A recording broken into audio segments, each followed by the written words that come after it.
One of the great elements of modern football is the passing game. It makes it very interesting, makes the scoring happen. But one thing you have to have when you have a passing game is you have to know how to play pass defense. And our guest, Timothy B. Brown, brings up a very good question. What came first, man-to-man or zone pass defense? Tim's up with the answer here in just a moment.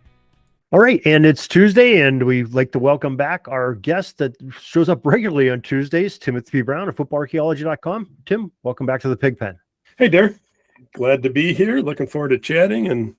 But I have to apologize a little bit. I just can't defend the quality of my upcoming dad joke. You can't defend it. Well, it sounds like you got a couple different choices on your defense scheme. I could do man-to-man or zone, but right. Either way, I'm not going to defend. Yeah, your umbrella defense is not working at all here. No, so on this, not a bit. It's raining pretty hard. Right. Tim is alluding to, and we're badly segueing into a recent tidbit that he wrote that he's going to discuss tonight, which was titled, "Which came first, zone or man-to-man pass defense?" So, Tim, give us the answer to this. Show us your research and what you found out. It's probably the opposite of what you think it's going to be. So, I mean, this arose because when somebody acquires an annual paid subscription on my Substack site, I send them a book, right? They can choose whatever one of the books that I've written and I'll send it to them. But I also, in that correspondence, I say, hey, is there anything you're looking to know about? Let me know if there's some topic you're interested in. So I recently had a new paid subscriber, and he said, yeah, I've never really seen much about man-to-man versus zone. Which came first, and kind of how did they develop? And so it's an awesome question. I never really thought about it. I had written about it a bit in How Football Became Football and also in Hut Hut Hike, but I didn't really get into it that much. And anyway, so I dug into it again, I guess. And so, you kind of, in order to understand it, you kind of have to go back before the forward pass. So pre-forward pass defense is basically, they could only run the ball. And so, or offense could only run the ball. So defenses, the 7 guys on the line of scrimmage lined up in close formation had 7 guys across from them. The defenders they were just flipping sides of the ball. And then behind the 7-man front, they would have typically either a 1-2-1, which they often called a diamond formation, or they had a 2-2 in the backs, which they called a box formation. So pretty much it was one or the other. And the box, because they had 2 guys closer up, was supposed to be better against like teams that like to sweep or something, whatever. So so that was kind of, that's the way defense played before the forward pass. And then when the forward pass came out, the first few years, from 1906 to 1909, you could only throw the pass if the thrower or if the passer was 5 yards right or left of the center, which meant you pretty much were throwing to just one side of the field or the other. You were throwing to the right or throwing to the left. And so most teams only sent 1 or 2 receivers out into the play. And so defenses could get away with basically playing zone, whether you were in the 2-2 or the 1-2-1, if a receiver came out into your area, or if 2 receivers came into your area, you did your best to defend those guys, right? And a lot of the forward passing techniques just were terrible. I mean, they just weren't very accurate. They weren't very fast. So it wasn't that difficult to defend them. Over time, of course, the overhand spiral became more popular. They're able to do some more things. And then in 1910, the rule changed so that the passer had to be 5 yards behind the line of scrimmage, and the left-right thing went away. And when that happened, they could like snap the ball to the fullback, who oftentimes was the passer, who might be standing 6 yards deep or whatever. And so then that allowed them to throw to the right, to the left, or over the middle. And so then, kind of in conjunction with that, teams started sending 4 receivers out into patterns. So instead of the 1 or 2, all of a sudden, like 4 guys are going out. Now, not on every play, but some people did. And so, and they started flooding zones, and so that became a bigger challenge for the defense. And so by the late teens, they, teams were running zone, flooding zones often enough. The defense has figured out we can't get away with just playing zone anymore. They often called it territories. And so then they started designating kind of man-to-man coverage. Whoever the outside guy was on the defense would take the end, and somebody else would take the second receiver out. And if there was a third receiver, somebody else had to take him. So, kind of things that, you might see in, high school or grade school ball now. But anyways, so, it's one of those things that it all then kind of, coalesced as the passing attack got more sophisticated. They had to go to man instead of zone.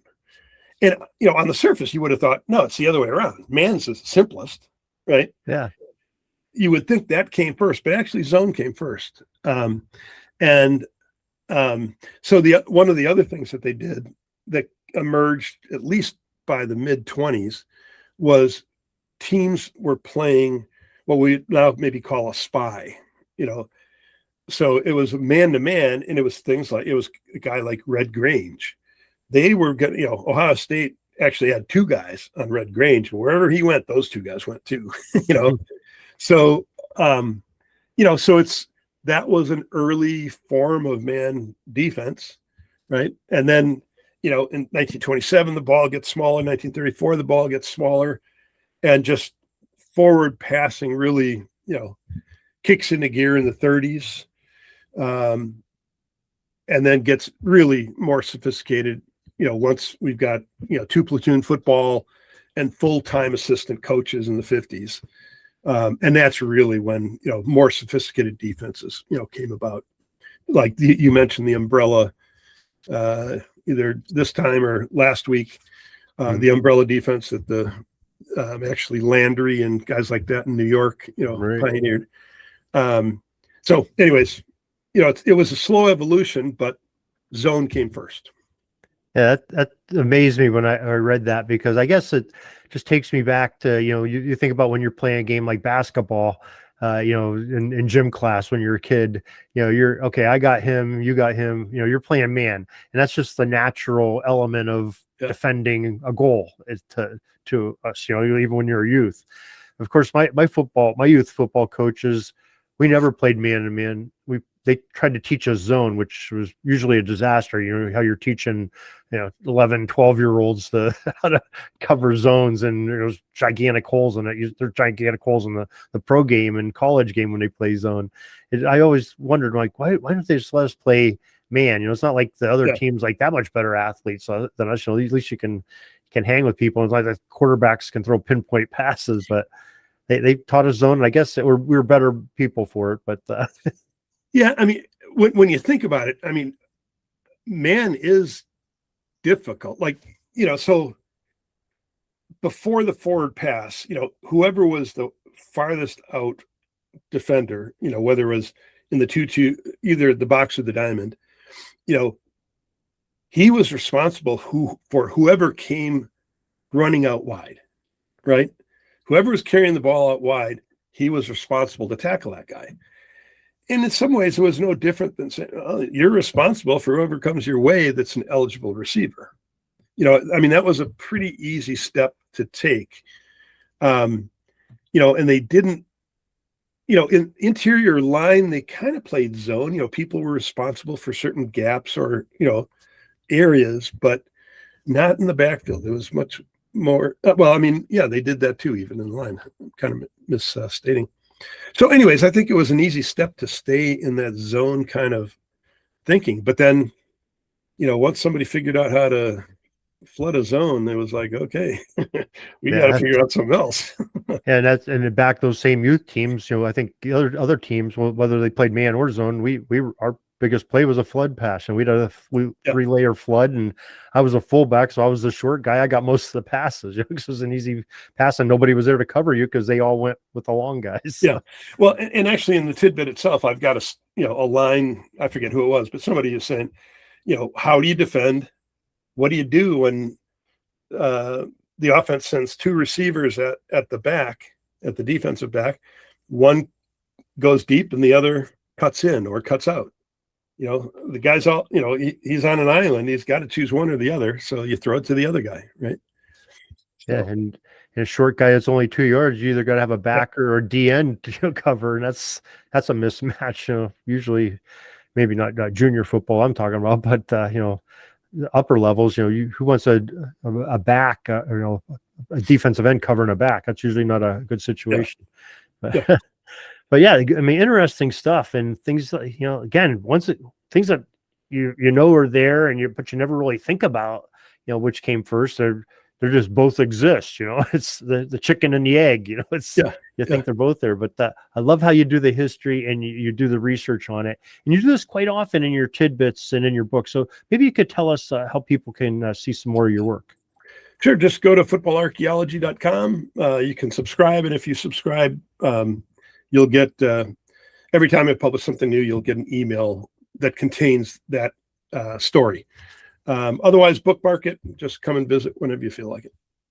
All right, Tim, we really appreciate you doing this research and educating us, and coming here each week and educate us even more after your writings. Always a blast. Always a blast. We'll talk to you again next week. Okay. Thank you. That's all the football history we have today, folks. Join us back tomorrow for more of your football history. We invite you to check out our website, pigskindispatch.com, not only to see the daily football history, but to experience positive football with our many articles on the good people of the game, as well as our own football comic strip, Cleat Marks Comics. Pigskindispatch.com is also on social media outlets, Facebook, Twitter, Instagram, and don't forget the Pigskin Dispatch YouTube channel to get all of your positive football news and history. Special thanks to the talents of Mike and Gene Monroe, as well as Jason Neff for letting us use their music during our podcast. This podcast is part of the Sports History Network, your headquarters for the yesteryear of your favorite sport. You can learn more at sportshistorynetwork.com.